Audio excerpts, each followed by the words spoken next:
Masyadong minomodified kasi gusto nilang ma-cope up yung demand.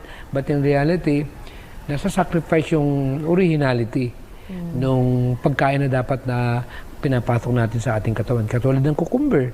Ang daming benepisyo yan. Ginagamit ko yan sa pag medyo may eyebag ka, idikit mo lang dyan. Dinudiyos ko yan. Ginagawa kong ano yan, yung kumbaga saan pag naglinis ako ng mukha, lalo-lalo na yung ginagamit ko yung kalamansi. Kasi itong kalamansi kasi magandang natural astringent yan. Maganda sa balat. Subukan ninyo. Maganda talaga. Tapos matapos lalagyan mo ngayon ng cucumber na yun.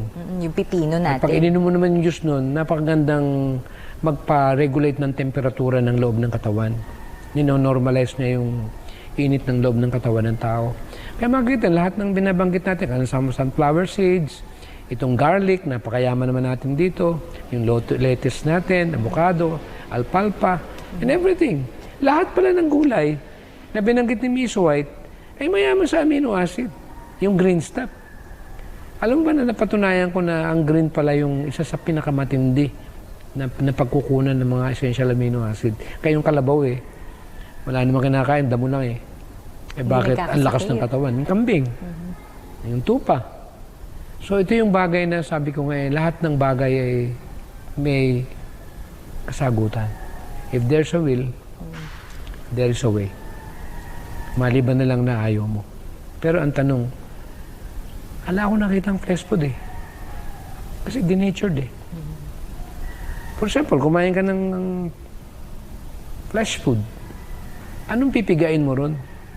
Na makukuha mo sa garlic, sa avocado, sa papaya, sa onions, sa watercress, sunflower seeds. Wala Kundi kung ano lang yung kinain nila, yun lang ang pwedeng panggalingan na matitira kung may matitira pa. Pero ang problema, proseso, dead animals pa.